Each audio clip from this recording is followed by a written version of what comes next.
Hey everybody, this is Perch. Reading a viewer mail here, and this is a long one, so I'll just kind of abbreviate it a little bit. It says, "Hey Perch, around the time that John Kent was revealed to be bisexual, I got into a discussion with someone on Twitter. Mistake number one. Yes, that's true. The person in question had tweeted, 'Now we just need more LGBTQ creatives working on these LGBTQ characters.' I replied, 'Shouldn't you have the best writers working on these characters?' I was then accused of thinking there's a lack of quality LGBTQ creatives in comics and was told they'll definitely be able to tell more authentic stories with these characters." Okay. Probably you've seen this discussion before. It's one that's come up a lot. We've seen this kind of back and forth. It's like, it's about race, it's about gender, it's about sexuality. It's like, hey, if we're going to do a story about Wonder Woman, shouldn't we have a woman on the book writing it? And shouldn't that woman also be an Amazon and immortal and made from clay? It's like, yes, yes, yes. And that is why Becky Cloonan is writing. No, I'm just kidding. That's why Michael Conrad's writing. I'm just kidding. Anyway, sorry, the mail continues. Now, personally, when I'm reading a book, I don't stop and ask myself, is the writer LGBTQ or not? I'm usually asking, do I like this story or not? If you had two different writers pitching a story, wouldn't you want to go with the one that told the best story, regardless of their sexuality? I suppose it was a notion that they'll be able to tell more authentic stories of these characters. I'm with you. I don't think about the identity of the people reading the comics. And I think if you read a lot of comics, it becomes a blur where you forget who's writing it. You just know if it's a good story or not. Personally, and this is a complete hot take here. And this is one of the places, by the way, where I think the agenda argument breaks down. And I know there's memes out there people have made of me of being this idiot who doesn't understand there's an agenda.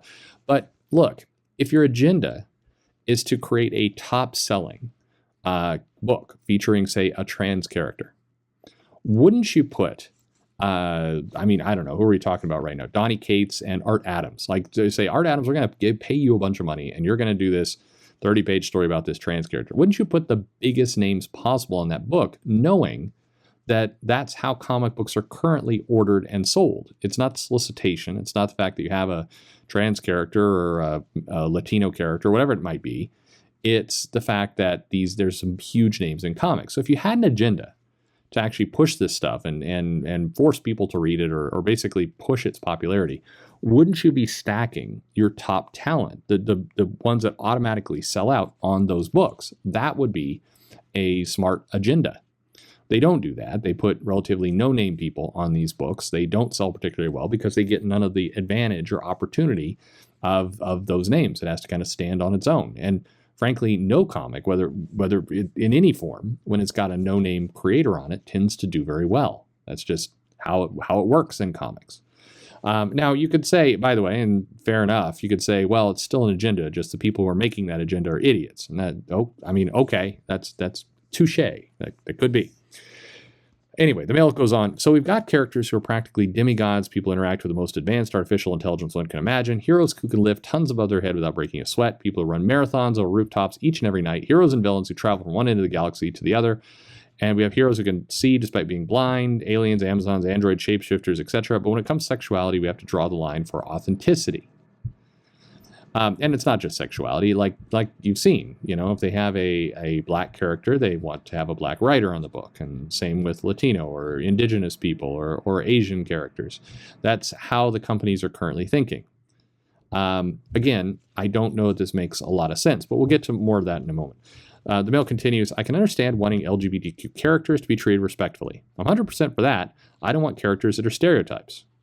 Frankly, me either. I don't want any of them. But the idea that only LGBTQ creatives, they use this word instead of writers, so I'm going to imagine that they're using it to refer to artists as well. Yes, that is what they mean.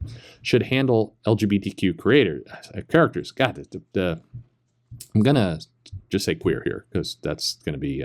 Anyway, it's backwards to me. Hiring practices based solely on someone's sexuality is not as progressive as these people would like to believe. No, of course it's not.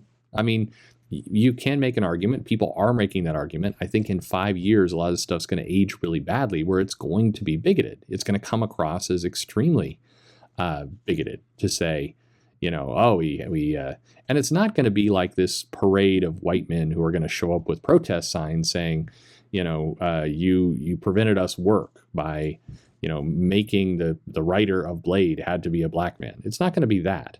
It's going to be that black writers who are successful, who do manage to, write a comic and do it really well, are going to say, why am I only considered for the other black comic characters? Why aren't I considered for others? Or whether the person is queer, whatever it happens to be. You've seen a little bit of this with Priest already, who says, he's basically typecast to only write black characters. And that's wrong. Anyway, the mail is almost done here. It says, you wouldn't say that one of the requirements for writing the character of Daredevil would be that the writer and or artist had to be legally blind. Although, in fairness, I would like to see that comic. The blind Daredevil artist drawing Daredevil. I want to see it now. Okay. If DC were suddenly able to give Tim Drake a new solo series, one is coming, by the way, should one of the requirements be that both the writer and artist be bisexual? Of course not. It is going to be the case, but no, I think that would be ridiculous. And why stop there? Why not say both have to be men? If we're truly going for authenticity, they're not going to go for that level of authenticity. Let's slow your roll there, reader. They're not going to go for that level. Also, what if you have an LGBTQ writer and they get an opportunity to work on a character that's heterosexual? When James Tynion was announced to be taking over Batman, you didn't hear anyone griping about how this open bisexual man wouldn't be able to tell an authentic story for Batman because Tynion wasn't straight. People were excited for it because it had nothing to do with his sexuality, but rather what he put on the page. Exactly.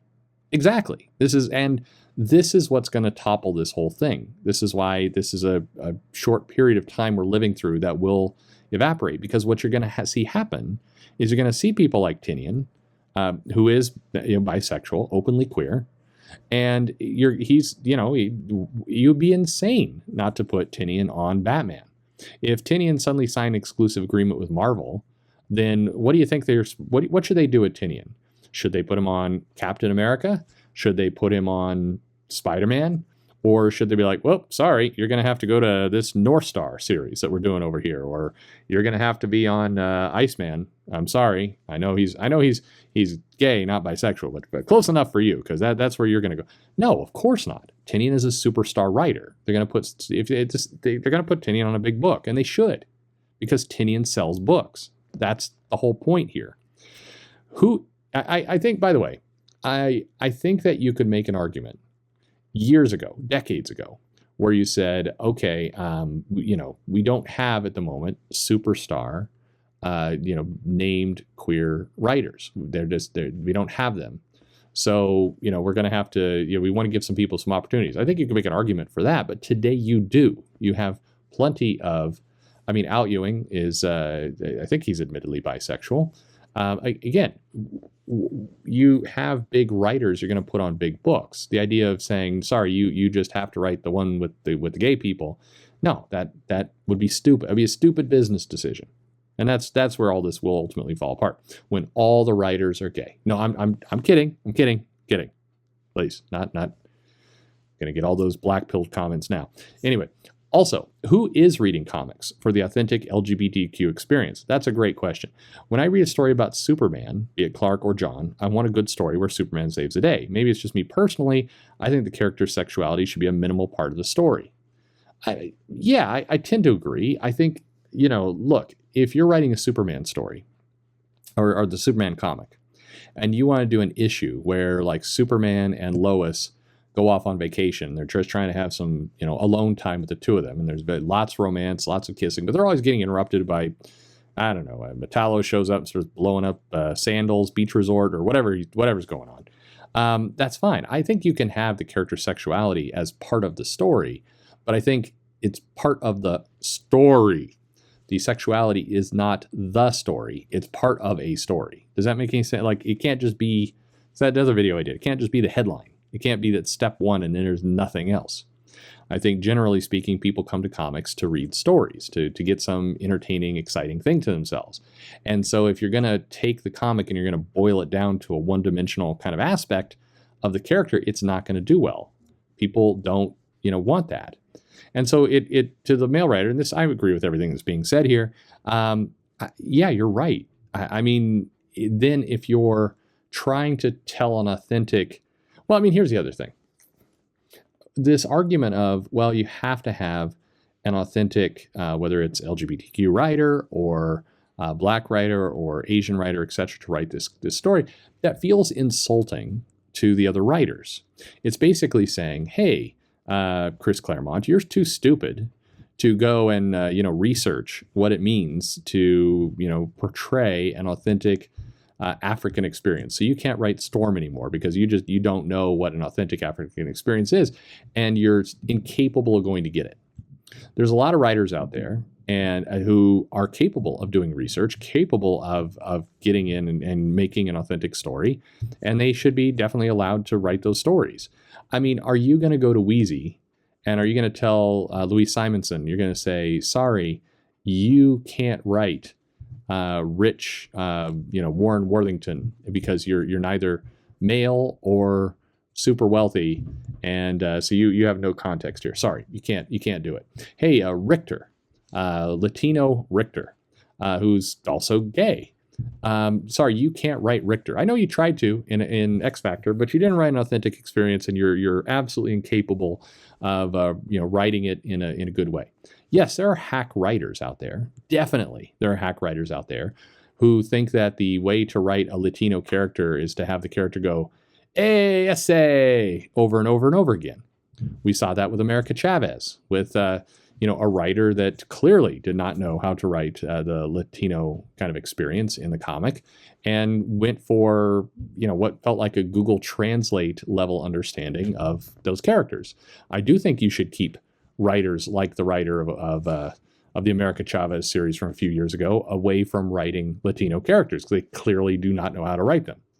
I would argue don't really know how to write lesbian characters either, because that also came across as one-dimensional and terrible. So keep those people away. Keep people who are able to write an authentic experience on the books. Makes sense to me. I don't think that just because they check the box, because as you know, the writer for the America Chavez comic, Gabby Rivera, claimed to both be Latina and a lesbian, and didn't come across in the writing. So, gonna have to go deeper there.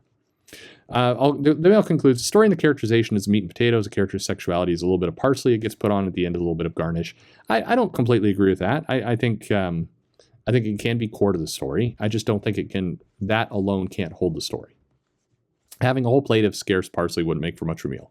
That's true. If all you have is a headline, you got no story. Am I trying to make too much sense of this? Am I making any sense? Do I have any good points? I think all your points are right. All of them. I completely agree with this. It's a silly argument. Unfortunately, the argument that you're having, the people who are going to argue this with you, are not arguing in good faith.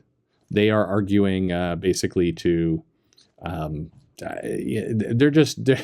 these people are arguing and they're not reading the comics.